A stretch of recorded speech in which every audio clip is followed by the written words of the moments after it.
Hi, everyone. Welcome back to the show. Great to have you here, as always. Looking forward to getting into today's Total Wellness Tuesday, episode 1887. So if you'd like to watch right along on video, you can head to stephencabral.com/1887. And remember, we are also creating daily PDFs for the podcast now with my top 3 takeaways, plus all resources mentioned in the show. So definitely check that out. Head on over to stephencabral.com/1887 for your free PDF. No opt-in needed. You can simply just download that PDF. All right, let's get right into it. Today's episode is Harvard's 10 health commandments to prevent cancer. So I was reading, that I love doing my research and literally every single day, I'm looking for new studies that I think absolutely do apply for you and your family. And so, if we're talking about preventing cancer, this is something that I always talk about. This is really important to me because the top 3 causes of death, or let's go top 4 causes of death, are heart disease, high blood pressure and stroke. And heart disease would be heart attack as well, high blood pressure, stroke, type 2 diabetes, and cancer. Right? And those vary in order. Typically, it's heart disease and then cancer, stroke, high blood pressure, type 2 diabetes, and its complications. But here's the interesting thing. If we look at all 4 of those are all preventable diseases, meaning that nobody needs to have heart disease. You can talk all you want about hereditary issues related to heart disease, and I get it. There's a genetic component. When I was 17 and started doing all my blood work for the first time, I had low good cholesterol and high bad cholesterol as a 17-year-old. And I was eating well for the most part. And then when I started to really eat well by 19 years old, because I was studying under nutritionists and other doctors and practitioners, I still had low HDL and a high cholesterol. Now I learned more, I tested more, and now my cholesterol is normal. But yes, I have the hereditary genetics that if I'm not eating the right diet for me and not exercising and moving my body, well, then I don't have good cholesterol numbers, but it is preventable. High blood pressure. Yes, there's a genetic component, but completely preventable, right? And if you don't have high blood pressure, and you don't have heart disease, your likelihood of having a stroke is very insignificant. What about type 2 diabetes? Lifestyle dependence, right? Is there a genetic component? Absolutely. I was pre-diabetic at 17, 18, 19 years old. Couldn't control my blood sugar. However, my blood sugar was absolutely related to my autonomic nervous system. Has anyone ever been told that by their doctor? Probably not, right? But once you learn these things, because there's more information out there than your medical doctor has. And once you say, okay, my medical doctor is smart, but there are also other things that they may not be telling me out there, right? And you can explore those. So you can fix all of those different things. And cancer, largely lifestyle, but there is certainly things outside of your control. So heart disease in your control, blood pressure in your control, type 2 diabetes in your control. Okay. Cancer, mainly in your control, but there's certainly some wild cards, right? Some people definitely genetically more predisposed, but again, we throw genetics out the window. We care about it, but we know that those genetics are reliant on epigenetics, and that's lifestyle dependent. Now, you don't always know, though, in this toxic world that we live in, what you're being exposed to. That's why I say cancer is the wild card. But we're going to do our best today to share with you 10 great commandments to live by to decrease your chances of being the 1 in 2 people by 2030 that gets some type of cancer. So now, if we eliminate all of these things, 75 to 80% chance, like that's your chances go up 75 to 80%. It doesn't go up by that. It goes up exponentially greater than that. But you now have a good 80% chance that you're going to live well into your most likely 80s, maybe even 90s. I mean, that's pretty impressive. If you just don't get heart disease, high blood pressure, and type 2 diabetes. Now, if you have any one of those 3, work with a good integrative health practitioner, a good naturopathic doctor, someone that can help you to figure out the underlying root causes. And you know that myself and my team are always willing to help as well. But you don't need to work with us. You can work with a great integrative health practitioner or a local naturopathic doctor. If you'd like to work with us, you can simply check out the health coaching at equi.life. That's just equi.life. But let's talk about cancer here now. Okay, so my job is to make sure that you understand that you can prevent the majority of cancer that you could be affected by. And I'm going to go over the 10 commandments from Harvard right now that Harvard Research wrote up, Harvard University. And then what I'm going to do is also give you my tips along with theirs. So let's dive right into it. There are 10. So Harvard even says that 75% of all cancer deaths can be prevented. So we're saying now 3 out of 4 people can be prevented if you follow these 10 things. Pretty amazing. All right. Number one is that you can't smoke. You can't smoke. Tobacco and cigarettes are really bad. There's no doubt about it. The chemicals added to cigarettes are even worse than the tobacco. But you also shouldn't inhale smoke in any way, shape, or form. So I don't believe, not only do I not believe, we're finding more and more good research that vaping or smoking any type of smoke, marijuana, etc., into your lungs can cause cancer. Why? Smoke is a carcinogen. When you smoke foods, it's a carcinogen, right? You're adding, we'll talk about that in a one coming up in just a moment. But you can't inhale smoke, okay? Now, every once in a while you inhale some smoke, you're going to be okay. Right? You're going to use your detox system that's naturally here for us, so you can be okay. But if you're inhaling it on a daily basis or a couple times a week, not a good thing. So secondhand smoke, smoking cigarettes, vaping, which is horrible for you because of all the different chemicals that they put in vapes, is something that, again, you have to teach your children about. And anyone that is vaping because they think it's healthier for them, it's not okay. It's honestly the chemicals that are inside of all those different flavored vapes is horrible for you. It really is. It could be worse than cigarettes. But again, we don't want to draw straws here. Smoke in all forms, don't inhale it. It's the easiest way not to get cancer. It's number one, because if you are a smoker, you're massively increasing the reactive oxygen species inside your body. You're creating massive oxidative stress. Besides all the other things it does to your body, like it does help work to create heart disease and high blood pressure, etc., smoking can also cause cancer. All right, that's hopefully a given.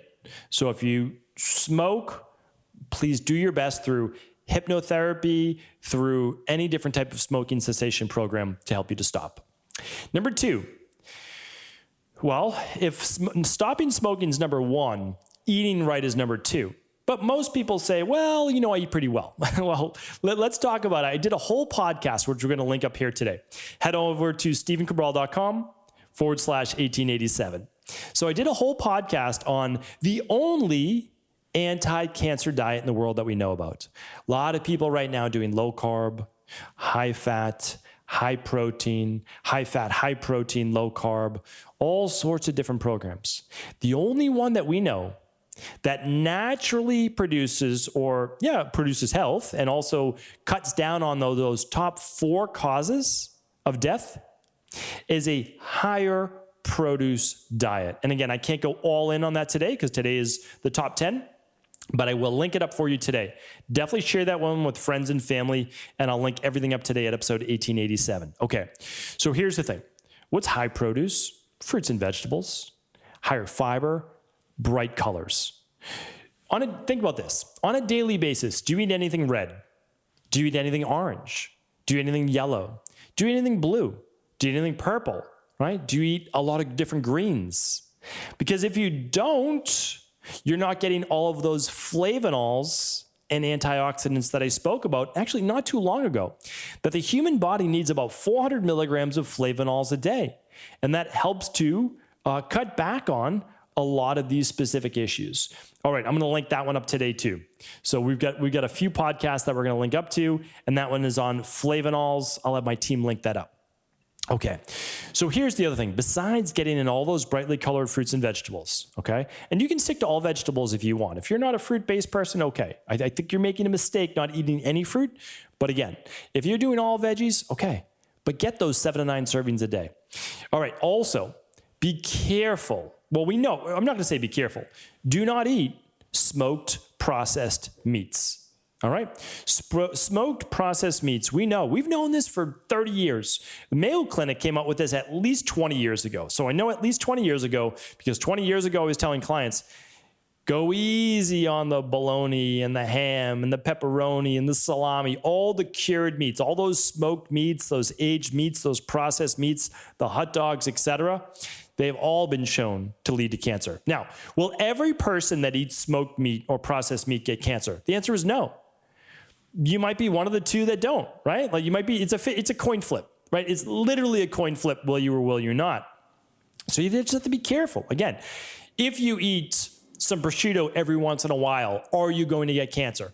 Most likely not from the prosciutto, right? Because it's every once in a while. And I'll be honest with you, every once in a while I do. But we're talking about a holiday twice a year. That's about it. So again, when I talk about all this, I'm not talking about moderation, because a lot of people might say, well, I eat smoked meat once or twice a week. Well, that may be moderation for them. That's not okay, right? So, and again, all of these choices are yours. I'm just trying to give you the research and the data. So be careful with that. And again, a lot of people right now saying nothing wrong with red meat, nothing wrong with eating a lot of red meat. I would be careful with that, because for a lot of people, we know at least 26% of the population, it's an issue. Right? So, and yes, it's better if it's grass-fed. There's no doubt about it. There's a better omega-3 to omega-6 profile. No doubt about it, right?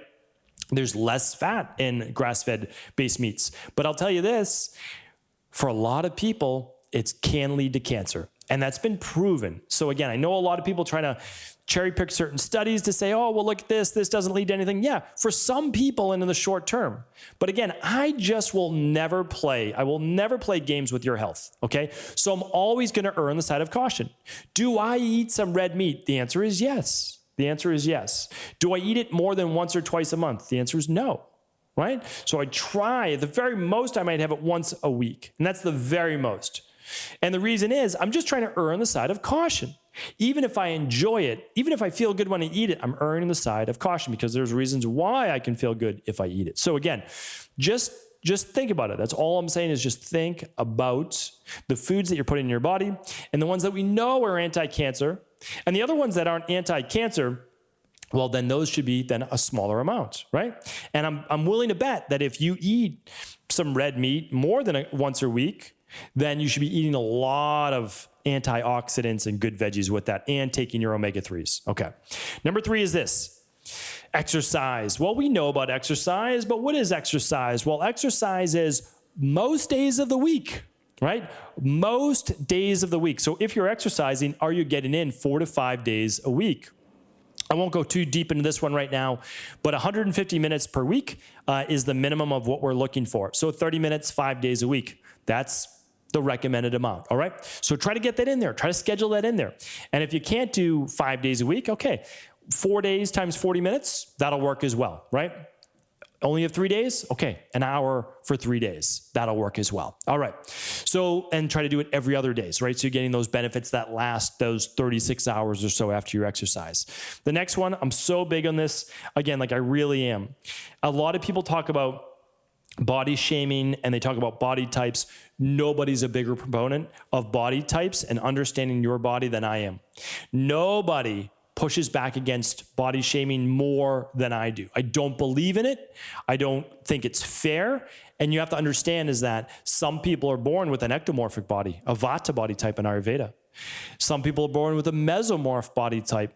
Okay? And that's a Pitta in Ayurveda. Some people are born with a endomorph or kapha-based body type. So we have to understand there are different body types. So we can have 3 people at 5'8". Some people, their perfect body weight might be 130 pounds. Some 150, some 180. You have to understand the structure, the frame of the individual, the amount of mass they have in their body that is not body fat. So here's the thing though. You have to take into consideration waist to hip ratio. Very, very important, body fat percentage, and you have to be within a healthy BMI for most people. A lot of people say, well, bodybuilders, listen, bodybuilders are the exception. And I would actually say most bodybuilders are not living a long, healthy life. Okay. So again, was I super into bodybuilding when I was younger? Yes. Do I think it's healthy to be bodybuilding in your 40s, 50s, and beyond? The answer is probably not, because of the amount of protein that you need to consume and all the other, probably not. But again, it's a career for a lot of people, or it's also what they love. If you love doing it and it brings you such happiness, then you should do it. But there can be consequences, right? Especially with the amount of meat and protein that you may be eating. So here's the thing though. No matter what, stay lean. You have to be within a good BMI. You really do. I know that in fitness, we don't like to look at just BMI, but it matters. Waist to hip ratio matters. Body fat percentage matters. And if you're more of an endomorph or kapha, well, you're going to be at the higher end of the BMI, but that's still okay. And it's great for your body type. But if you are overweight, your chances of getting all four of the top 4 killers, the top 4 causes of mortality, are up exponentially. And cancer is one of those, all right? So just, again, do your best. Do more than just eat less and exercise more. Look into your metabolism, right? I think I talk about this tomorrow. So tune into tomorrow's show. I'm going to be talking much more about this with uncontrolled weight gain, okay? So definitely check out tomorrow's show. All right, number 5 is this, alcohol. Again, spoken about this on a lot of Friday reviews. Every single Friday show, I bring you 2 research studies. I've given so many now that all the research is in, and it looks like any amount of alcohol is detrimental to the system. However, 2 to 3 drinks per week seems to be the sweet spot for most people, that it does not agitate or cause additional issues. So that might be 1 drink 3 times a week, ideally not back-to-back days. It might be 2 drinks one day and 1 drink another day. Again, not back-to-back days. That's what it seems to be. It is no longer 1 drink a day, okay? Basically, I went over this on my new food guidelines, because the new food guidelines came out. They're going to last 5 years, believe it or not, from 2020 or 2021 or so to 2025. And they got recommendations from 12 leading physicians and health experts on nutrition, all saying that reduce alcohol consumption for health. And they didn't do it. Why? Again, lobbyists, big food, all those different corporations. But I'm here to tell you, it's about 2 to 3 drinks per week. All right. And if you're not healthy right now and you are overweight, you should take a sabbatical, a little bit of time away from that alcohol, because your results will be exponential. You'll get to your goal exponentially faster by eliminating that alcohol. All right. And again, we know alcohol leads to esophageal cancer, liver cancer, and colon cancer, and many more. Number 6, we have to be careful of the radiation and EMF-based exposure.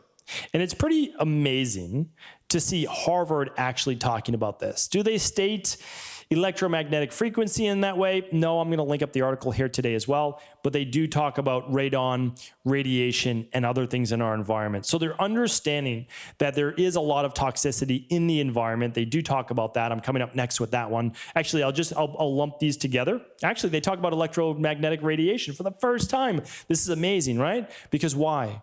Well, again, I'm in a brand new office. I'll be talking about the new office and my move this coming Friday.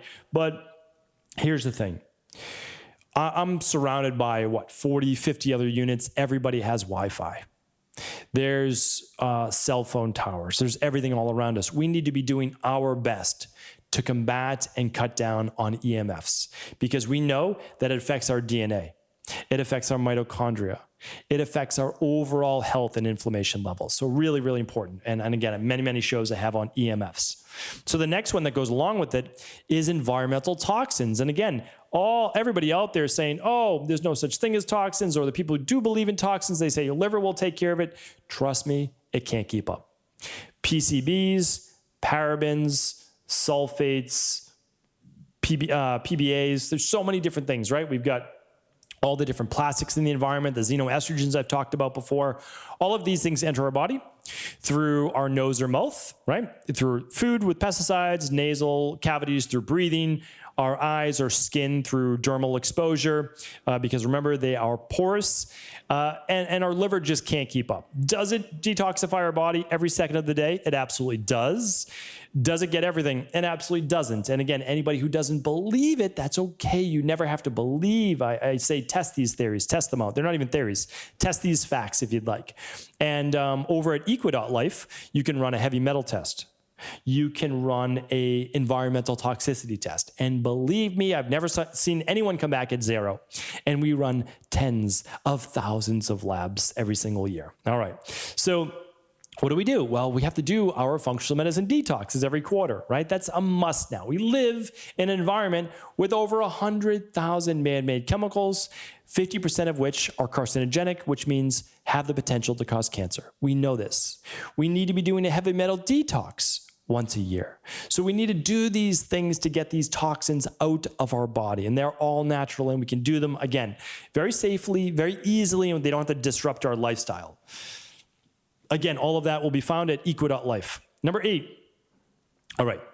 Being careful with sexually transmitted diseases. We've got the human papillomavirus. We've got HRV. We've got different hepatitis-based viruses, infections that can increase our likelihood of cancer. Okay? So we want to be careful of that. This is, again, contaminated needles, unprotected sex, etc. So let's also be careful of that and just make sure that we are being screened for these things with simple blood tests annually with our doctor.